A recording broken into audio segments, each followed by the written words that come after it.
Surabaya Mengaji. Yuk, dukung dakwah Surabaya Mengaji. Salurkan harta terbaik Anda untuk operasional dakwah.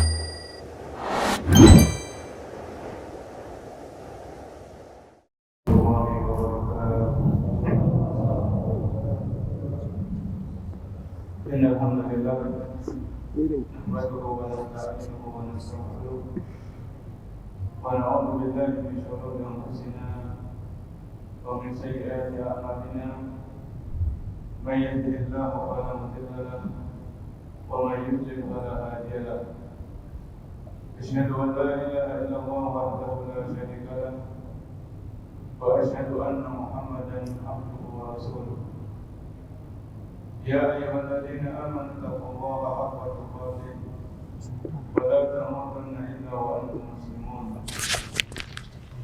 يا أيها الناس اتقوا ربكم الذي خلقكم من نفس واحدة وخلق منها زوجها وبث منهما رجالا كثيرا ونساء واتقوا الله الذي تساءلون به والأرحام إن الله كان عليكم رقيبا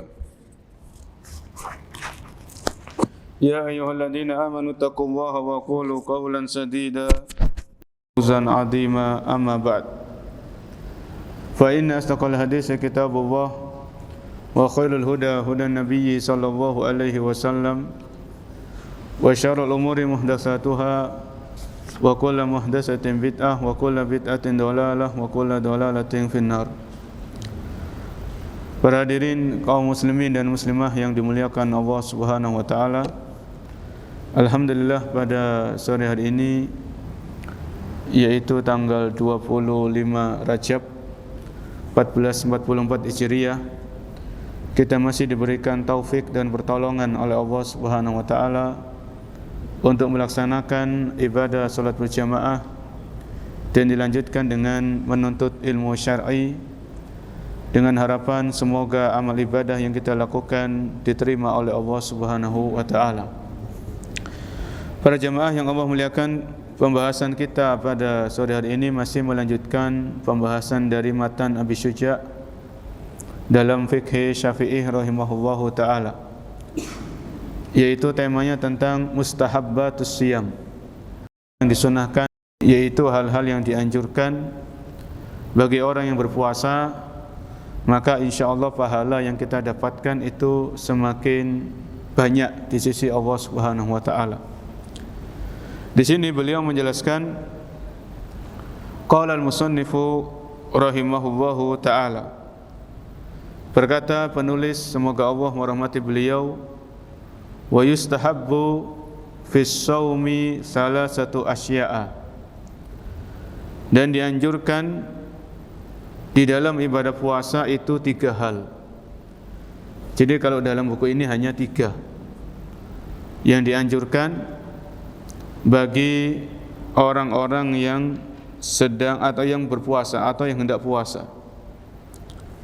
Di antaranya yaitu ta'jilul fitri,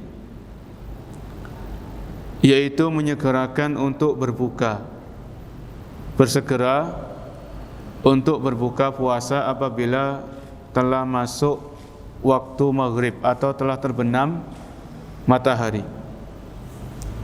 Di dalam syarahnya, idza tayaqqana as-shaimu ghurub asy-syamsi wa dukhula waqtil maghribi aftara.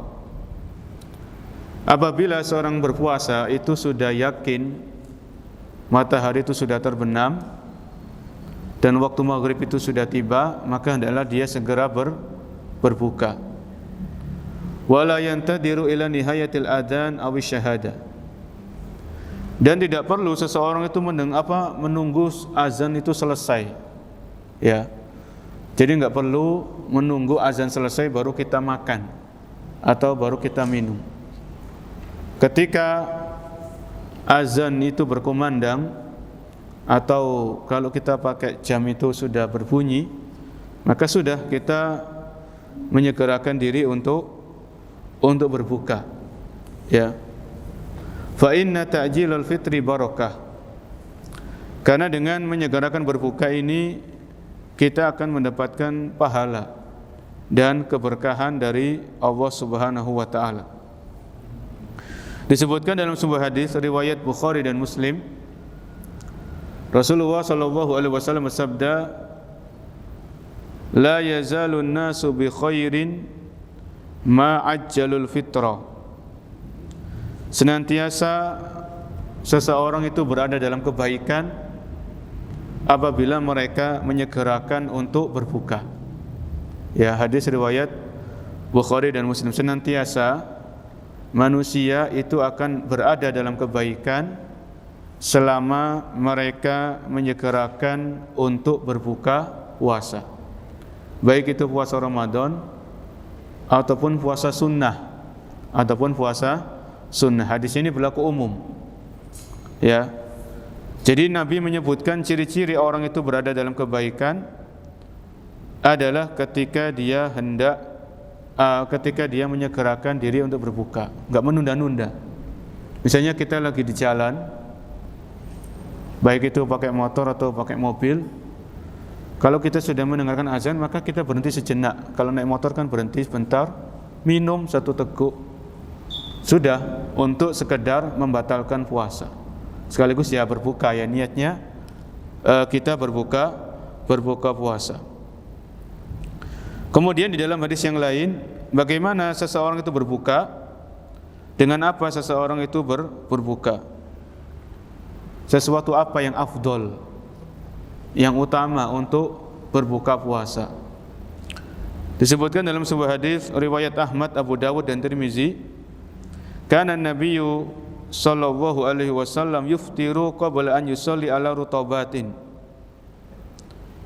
Dahulu Nabi sallallahu alaihi wasallam ketika sudah masuk waktu untuk berbuka, maka beliau berbuka dengan kurma yang basah atau rutab, ya. Atau rutab. Rutab ini kurma basah atau kurma yang mudah. Ya, empuk para jemaah. Kurmanya ini empuk. Ya, insyaallah banyak ya dijual ya, apalagi di kota besar seperti Surabaya. Ini kalau memang kita mampu. Ya. Jadi beliau sallallahu alaihi wasallam itu sebelum beliau salat maghrib, sebelum salat maghrib atau sudah masuk waktu berbuka, beliau berbuka dengan rutabat, yaitu beberapa butir kurma yang masih muda, rutab.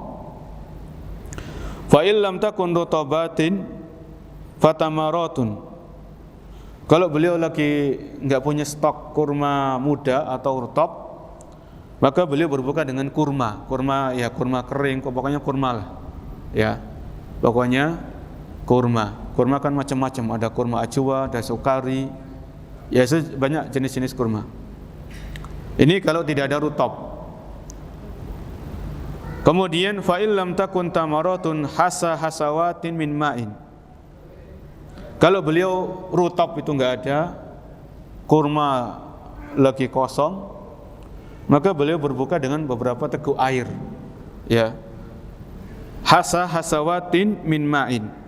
Beliau mencukupkan diri dengan meneguk air, yaitu minum saja. Ya, minum saja. Ini diantara adab atau hal-hal yang dianjurkan berkaitan dengan ibadah puasa, yaitu menyegerakan untuk berbuka. Tentunya ketika berbuka atau sebelum berbuka, kita memperbanyak berdoa, ya, memperbanyak untuk berdoa, minta kepada Allah Subhanahu wa taala.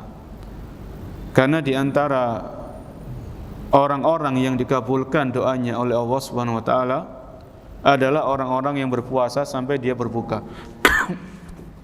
Ya, jadi saat-saat terakhir itu biasanya puncak-puncaknya lapar itu ya, terkadang itu sebelum berbuka ini puncak-puncaknya lapar. Ya, puncak-puncaknya dahaga ini sebelum atau menjelang berbuka. Maka alangkah indahnya sebelum kita mencicipi hidangan berbuka, maka kita mengangkat kedua tangan kita berdoa kepada Allah Subhanahu wa taala. Ya, kita minta segala macam kebutuhan kita, hajat-hajat kita kepada Allah Subhanahu wa taala. Ini berdoa. Ya, berdoa sendiri-sendiri. sesuai dengan apa yang kita inginkan, kita butuhkan. Ini yang pertama. Dan masih poin yang pertama ini juga, ketika kita berdoa, ketika kita berbuka, maka kita mengucapkan doa atau membaca doa ya. Doa di saat berbuka puasa, yaitu dhahabat dhama'u wa batalatil uruqu wa sabatal ajru insyaallah. Yang artinya dhahabat dhama'u, rasa dahaga itu sudah pergi. Ya. Jadi seseorang itu terkadang lebih enggak kuat haus daripada lapar. Ya. Maka di antara redaksi doa yang diajarkan oleh Rasul sallallahu alaihi wasallam, beliau ketika berbuka beliau membaca dhahabat dhama'u. Rasa dahaga, rasa haus itu sudah pergi. Ya, jadi orang itu kan minum dulu, baca bismillah minum ya. Dhahabat dhama'u wa batalatil uruq. Urat-urat itu sudah basah kembali.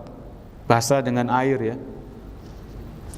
Wa sabatal ajru insyaallah, dan pahala itu sudah ditetapkan dengan izin Allah Subhanahu wa taala.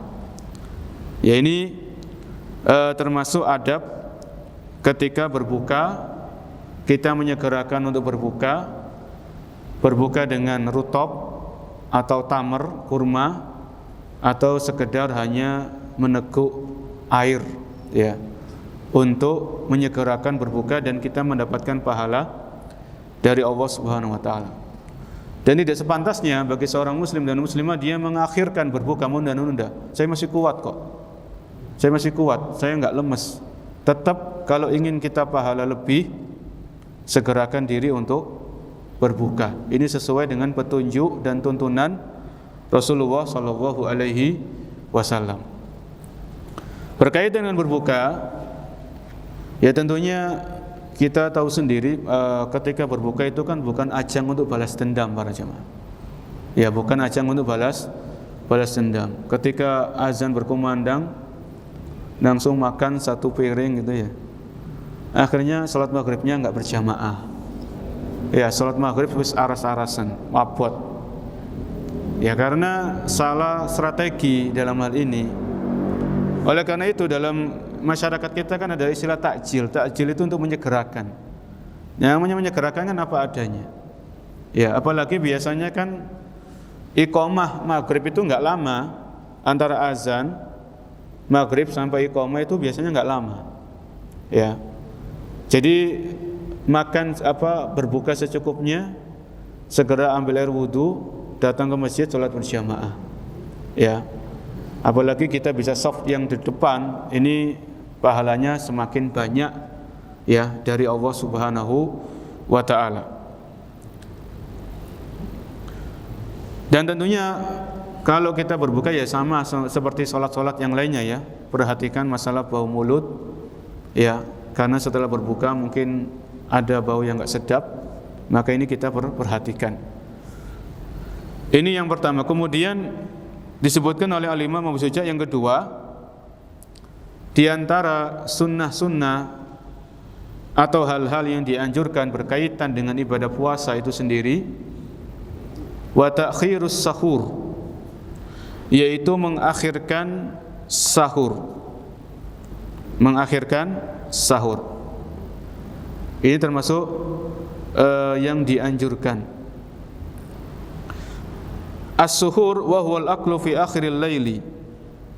Summiya dzalika li'annahu yaqa'u fis sahari. Kenapa dinamakan sahur? Makan sahur. Karena sahur ini adalah makan yang dilakukan di akhir malam. Di akhir waktu malam, sebelum fajar itu terbit, ya. Maka dalam bahasa Arab sahur atau suhur ya, suhur itu dinamakan sahur karena dilakukan di akhiril lail, di malam, di waktu malam yang terakhir ya. Dalam hal sahur ini ada beberapa hadis. Di antaranya hadis yang pertama, hadis riwayat Bukhari dan Muslim. Rasulullah sallallahu alaihi wasallam bersabda, "Tasahharu fa inna fis sahuri au fis suhuri barakah. Tasahharu, maka lakukan makan sahur. Ini Nabi yang perintahkan. Rasulullah SAW yang memerintahkan kita, tasahharu, lakukan makan sahur ya, konsumsi makanan di waktu sahur. Fa inna fis sahuri barakah atau fis suhuri barakah. Karena dalam makan sahur itu ada keberkahan. Ada keberkahan. Ini Rasulullah SAW yang bersabda, dan beliau bersabda berdasarkan wahyu dari Allah Subhanahu wa taala. Ya. Jadi kalau orang itu merasa kuat, saya enggak sahur, saya tetap kuat insyaallah. Tetap walaupun Anda kuat, Anda masih muda, ya, tetap untuk dapat pahala lebih, maka lakukan yang namanya makan sahur. Kemudian di dalam hadis yang lain, Rasulullah SAW bersabda, faslu ma baina siyamina wa siyami ahlil kitabi akalatus sahar. Sahur yang pertama ini bisa bernilai barokah. Di antara barokah sahur itu seseorang itu bisa sholat subuh berjamaah, kan gitu berjamaah ya. Bisa sholat subuh berjamaah. Kalau kita ini bisa kita saksikan sendiri di bulan Ramadan, sholat subuh berjamaah itu safnya bertambah. Beda dengan di luar Ramadan. Ya karena sebagai kaum muslimin, ya mereka bangun di waktu sahur, mereka makan, biasanya enggak tidur lagi, tapi sholat subuh. Kalau yang laki-laki kan ke masjid, senang lihatnya itu para jamaah. Ya kita sebagai orang yang beriman, sebagai orang yang diberikan hidayah Islam, ya tentunya kita senang kalau lihat sholat subuh itu softnya itu banyak yang datang. Ya, syukur-syukur nanti sholat subuh berjamaah itu seperti sholat Jumat. Bisa enggak kayak gitu kira-kira? Wallahu a'lam. InsyaAllah kalau Allah kasih hidayah bisa. Allah kasih hidayah setiap laki-laki yang sehat walafiat, ya Allah kasih hidayah untuk datang ke masjid sholat subuh, itu bisa. Allah maha mampu. Tapi kapan itu kita enggak tahu. Ya. Jadi ini diantara berkahnya sahur itu disebutkan oleh para ulama, itu membantu seseorang untuk melaksanakan sholat subuh berjamaah. Sholat subuh berjamaah kan pahalanya gede ya, pahalanya besar, yaitu seperti sholat semalam suntuk. Ini sholat subuh berjamaah.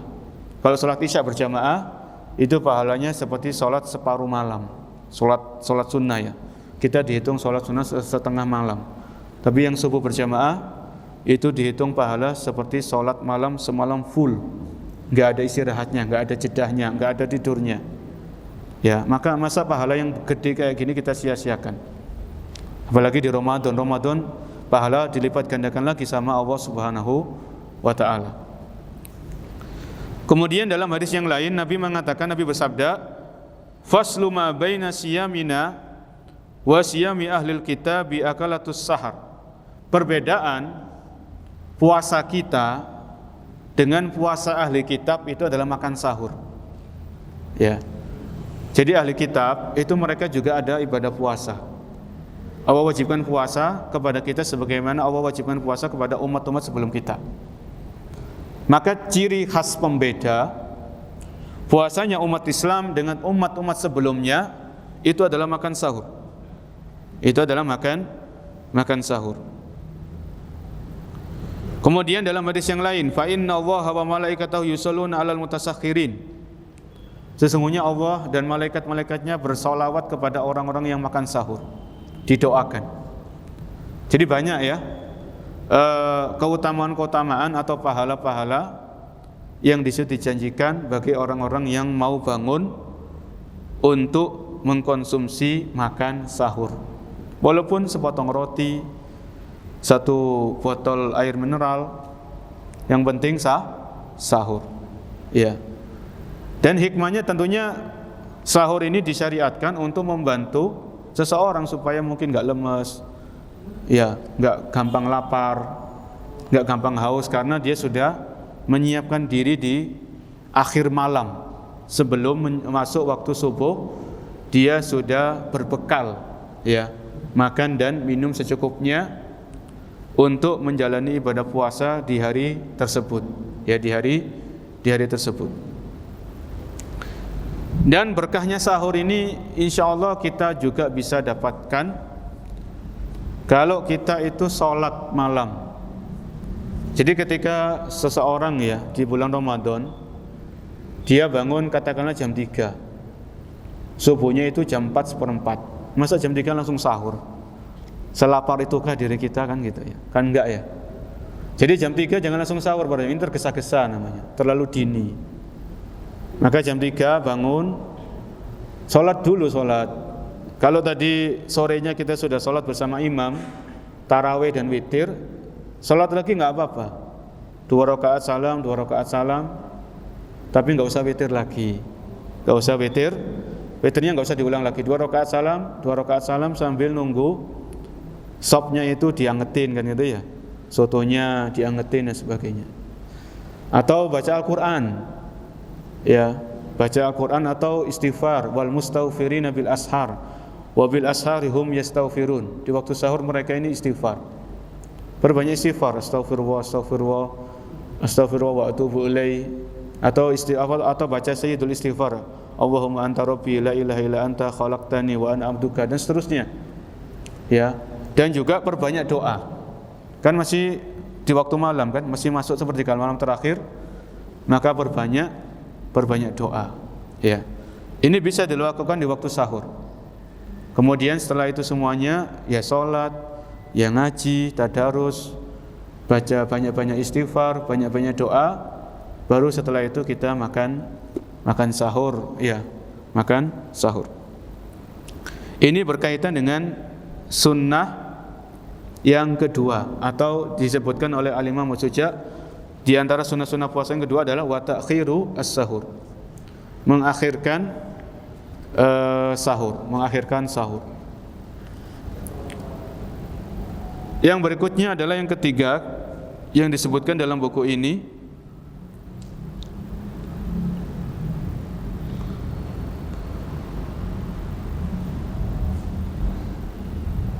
yaitu watarkul hujri minal kalam, yaitu meninggalkan perkataan-perkataan yang mengandung dusta, mengandung dosa.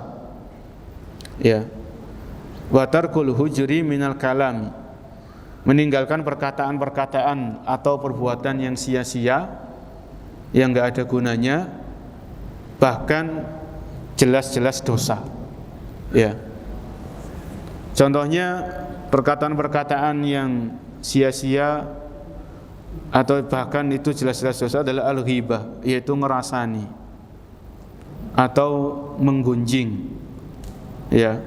Ngerasani ini diharamkan di semua bulan. Apalagi ngerasani di bulan Ramadan. Maka hati-hati. Lihat tetangganya punya ini dirasani. Ya, lihat sepupunya beli ini dirasani. Ya, memang rasan-rasan ini enak di lidah tapi berat dosanya di timbangan, kan gitu para jemaah. Enak di lidah tapi berat dosanya di timbangan di hari kiamat. Karena ghibah ini dosa besar loh ya. Jadi ghibah ini bukan dosa kecil tapi dosa besar. Al-Imam Ad-Dhahabi itu punya kitab Al-Kabair, dosa-dosa besar, di antaranya disebutkan yaitu ghibah, ya, rasan-rasan atau menggosip atau menggunjing atau yang semisalnya lah. Ya, ini sempat kita bahas, sempat kita sebutkan di pertemuan yang lalu. Kalau kita puasa, itu kan kita meninggalkan yang halal. Dari terbitnya fajar sampai terbenamnya matahari, itu kita meninggalkan yang halal. Soto, rawon, sate, pecel itu kan kita tinggalkan sementara waktu karena lagi puasa. Itu yang jelas-jelas halal. Lah ghibah ini jelas-jelas haram, mengapa kita lakukan? Ghibah ini kan seperti kita memakan bangkai saudara kita yang sudah mati. Sebutkan dalam Al-Quran seperti itu, Al-Hujurat. Ya. Kalau yang halal itu bisa kita tinggalkan, kenapa yang haram masih kita kerjakan, masih kita lakukan? Ya, ini kan aneh para jemaah. Wal kadhib, kemudian berdusta. Ya. Ini juga harus ditinggalkan di saat puasa. Wan namimah, dan mengadu domba. Mengadu domba. Oleh karena itu disebutkan dalam sebuah hadis, Rasulullah sallallahu alaihi wasallam bersabda yang kurang lebih maknanya, rubba shaimin laisa lahu min ta'am min siyamihi illal ju'u wal atash. Rubba shaim, berapa banyak orang yang puasa, dia tidak mendapatkan dari puasanya kecuali lapar dan haus. Ya. Jadi kalau kita perhatikan sabda tersebut, hadis ini, kita khawatir para jemaah. Kita takut. Karena Nabi mengatakan rubba shaimin, berapa banyak orang yang puasa. Jadi angka kegagalan puasa itu banyak. Angka kegagalan bagi orang yang puasa itu banyak. Karena berapa banyak orang yang puasa, dia tidak mendapatkan dari puasanya kecuali lapar dan haus. Oke, puasanya sah, nggak perlu dikodok, nggak perlu diganti, tapi nggak bernilai pahala. Kan kita rugi. Kita yang rugi, sudah capek-capek menahan haus, menahan lapar, tapi ujung-ujungnya nggak bernilai pahala. Kosong. Di hari kiamat kita nggak ada pahala puasa Ramadan di bulan tersebut, di tahun tersebut. Karena apa? Karena salah sendiri, kita nggak bisa menjaga lisan. Ya, lisan yang nggak terkontrol, lisan yang tidak terjaga. Ya, maka ini perlu kita waspadai. Jangan sampai kita puasa itu hanya mendapatkan lapar dan haus, tapi pahala kita tidak mendapatkannya. Eman para jemaah, ya. Oleh karena itu, kalau kita baca kisah-kisah orang soleh sebelum kita, ya, kan orang-orang soleh sebelum kita ada di antara mereka yang memang itu sangat antusias. Sampai ketika Sya'ban, Ramadan itu tokonya ditutup. 2 bulan tutup. Cari nafkahnya kapan? 10 bulan. 10 bulan cari nafkah, 2 bulan Sya'ban, Ramadan tutup toko, fokus ibadah. Ada di antara mereka yang menghabiskan waktunya di masjid. Di masjid, ya. Kenapa kok di masjid? Kita ingin menjaga puasa kita. Kita enggak mau ghibah, enggak mau rasan-rasan. Itu ada orang salaf seperti, maksudnya orang-orang saleh sebelum kita itu ada yang melakukan seperti itu. Ketika Ramadan mereka menghabiskan kebanyakan waktunya, mayoritas waktunya itu di masjid. Lah bukan berarti enggak cari nafkah, kan kita sudah sebutkan cari nafkahnya itu 10 bulan. 10 bulan mulai Syawal sampai Rajab itu mereka gaspol cari nafkah, nabung. Sya'ban, Ramadan sudah tutup toko, fokus ibadah. Kan umur ini kan terbatas, umur ini kan sedikit. Ya, kita ngejar dunia nggak akan ada habisnya juga nantinya. Itu kalau memang kita mampu. Ya, intinya menjaga lisan itu bagaimana caranya supaya bisa terjaga. Jaga komentar. Ya, komentar di Facebook, komentar di Instagram. Ini kan termasuk ucapan. Ucapan itu termasuk tulisan juga, ya. Ucapan, tulisan kan 11-12, kakak adik lah. Ya. Jadi kalau kita ghibahnya nggak pakai lisan tapi pakai tulisan, ya sama saja. Ya, pakai tulisan, WA dan lain sebagainya. Ya, ini perlu diperhatikan, walaupun di sini termasuk sunnah-sunnah bagi yang puasa, tapi meninggalkan perkataan-perkataan yang sia-sia, apalagi yang haram, ini sebenarnya kewajiban di setiap waktu kita. Ya, setiap waktu yang kita miliki. Ini kalau dalam buku ini cuma 3. Ya, adab-adab atau sunnah-sunnah di saat puasa itu hanya 3 yang disebutkan oleh Al-Imam Abu Syuja' rahimahullahu ta'ala. Kita tambahkan dari referensi-referensi yang lain termasuk dalam syarah buku ini adalah termasuk sunnah-sunnah atau anjuran di antaranya bagi orang yang berkaitan dengan puasa, kasratul qiraah. Ya, memperbanyak membaca Al-Qur'an. Memperbanyak membaca Al-Qur'an. Ini diantara anjuran. Ya, diantara apa? Anjuran yaitu kita sering-sering mudarasatul Qur'an. Yaitu kita sering-sering membaca Al-Qur'an. Ya. Setiap Ramadan itu hendaknya kita punya target. Targetnya itu khatam 1 kali. Ya. Khatam 2 kali. Kita mungkin belum mampu seperti Imam Syafi'i kan gitu ya, khatam 60 kali. Ya siapa kita?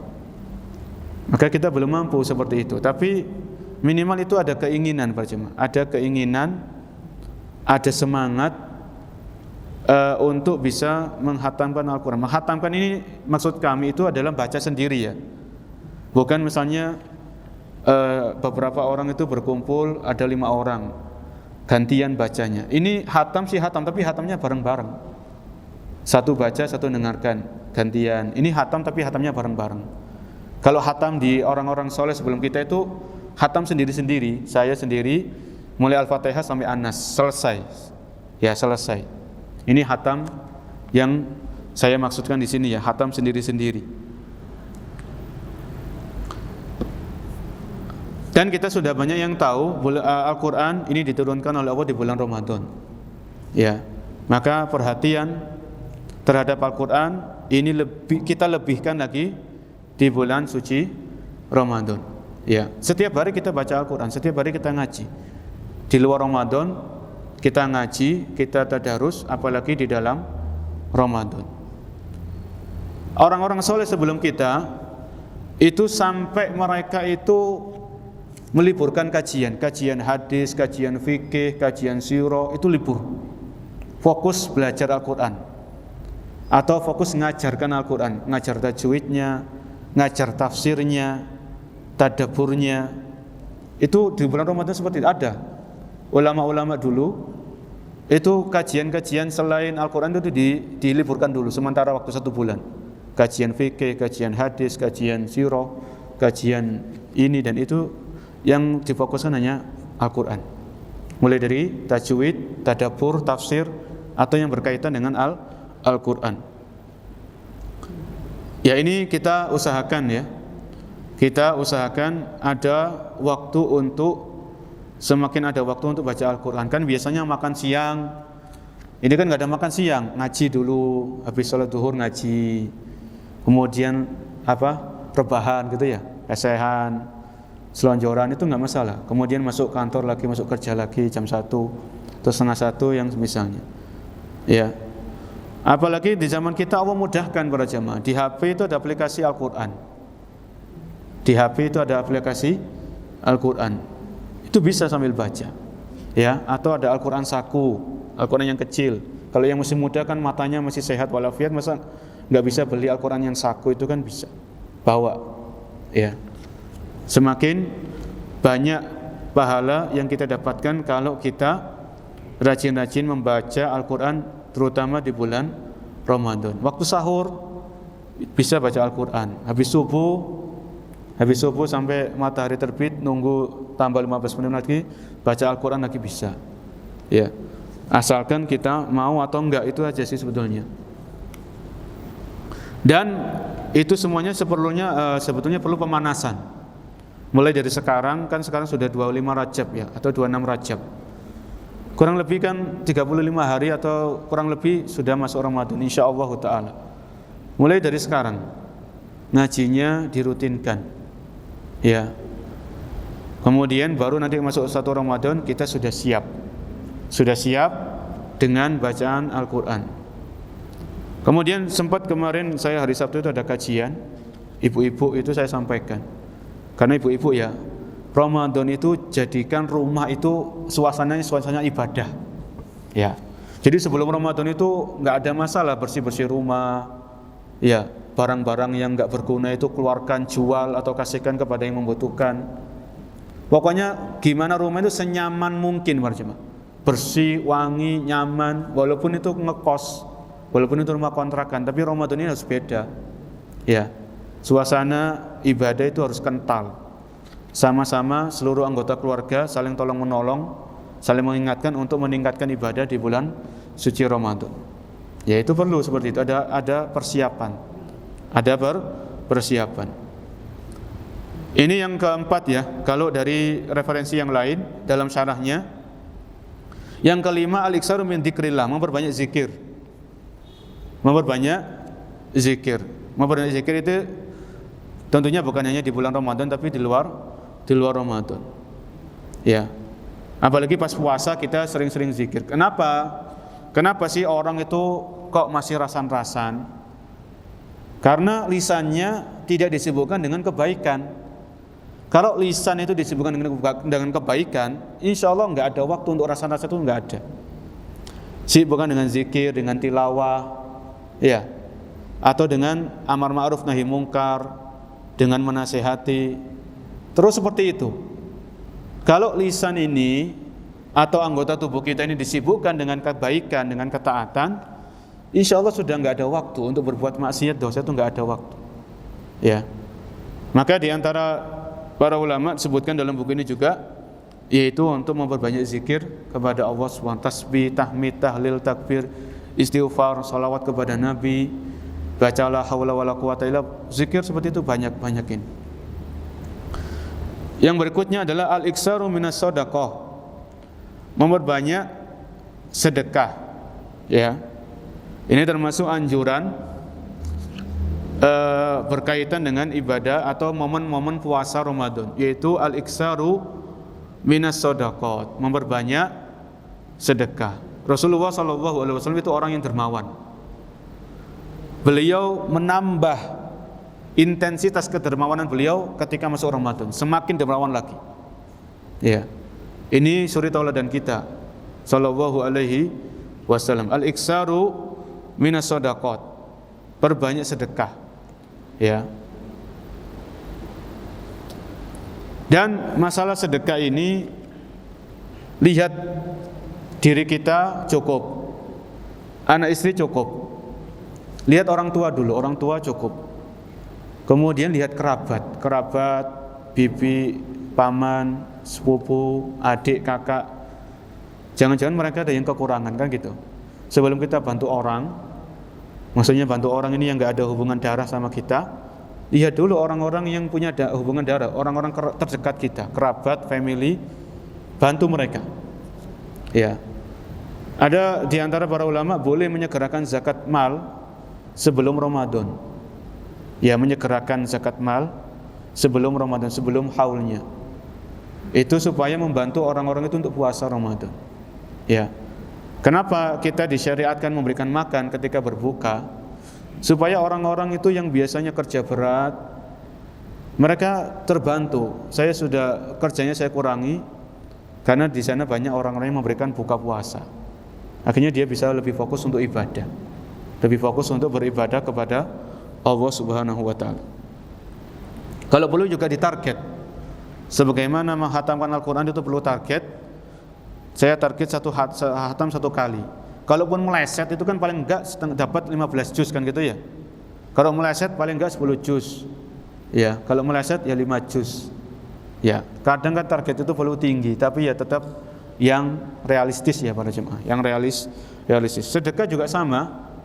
Sedekah juga perlu target.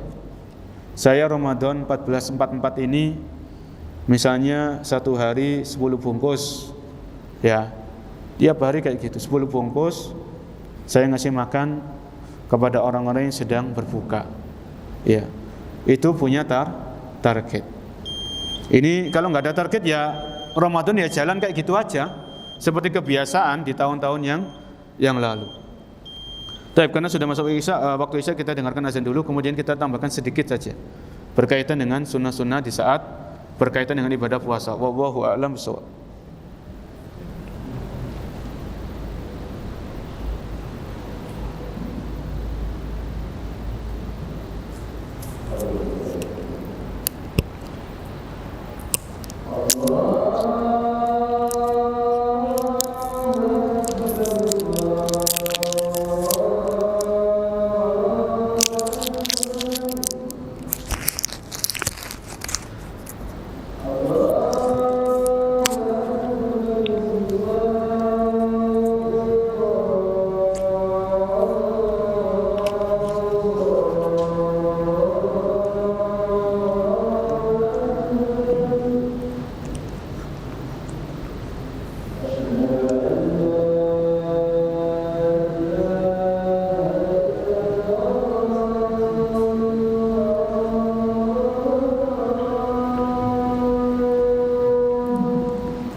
Baik, yang berikutnya di antara sunnah-sunnah di bulan Ramadan adalah melakukan sholat tarawih, pastinya ya. Sholat tarawih selama 1 bulan penuh bersama imam. Maka perlu ditargetkan mulai sekarang, usahakan bulan Ramadan tahun ini, kalau Allah pertemukan kita dengannya, kita punya keinginan untuk tarawih 1 bulan penuh. Kemudian al-i'tikaf fil masjid, yaitu melakukan i'tikaf. Ini termasuk sunnah-sunnah. Sebenarnya di luar Ramadan juga bisa i'tikaf, tapi di dalam Ramadan kita mengharapkan pahala yang berlipat ganda. Ya, ini mungkin berkaitan dengan sunnah-sunnah. Ada yang berkaitan dengan puasa itu sendiri, ada yang berkaitan dengan bulan Ramadan secara umum. Berkaitan dengan memberikan makan buka kepada orang yang puasa, ini tentunya perlu kita perhatikan. Jangan sampai ada makanan itu yang terbuang. Ya, biasanya kalau di Ramadan itu kan orang berlomba-lomba untuk memberikan makan kepada orang yang berbuka puasa. Sampai saya dengar cerita kalau di Masjid Nabawi itu sampai orang itu ditarik-tarik gini, orang itu rebutan untuk memakan makanan yang dia hidangkan, tarik gini. Saya dengar cerita seperti kalau di Masjid Nabawi ya, mungkin di Masjidil Haram juga sama, orang itu rebutan. Ya, terkadang bahkan satu orang itu dapat beberapa aneka hidangan. Ada nasi kotak, nasi bungkus, ada kolak. Maka usahakan hidangan-hidangan yang kita dapatkan atau yang dihadiahkan kepada kita, itu kalau kita enggak mampu menghabiskannya, bagikan kepada orang lain. Ya, bagikan sehingga benar-benar makanan yang sudah disedekahkan ini bisa terkonsumsi. Ya, jangan sampai ada yang terbuang. Eman ya, usahakan tidak ada makanan yang kita buang karena kelalaian kita. Kita sudah banyak, ya, tapi akhirnya nggak kemakan. Biasanya kalau puasa itu kan makan itu kan berkurang para jemaah. Ya, jadi mungkin sebagian juga merasa aneh. Justru Ramadan kok malah belanja itu kok membengkak, itu kan aneh. Pada Ramadan itu kita sebetulnya nggak banyak mengkonsumsi makanan kalau kita perhatikan. Tapi sebagian rumah tangga itu malah kalau Ramadan itu semakin bengkak belanjanya. Padahal yang harus semakin bengkak itu sedekahnya, bukan marah belanjanya. Wallahu a'lam. Mungkin ada yang menambahkan atau yang bertanya, kita persilakan sebelum kita menunaikan ibadah salat Isya.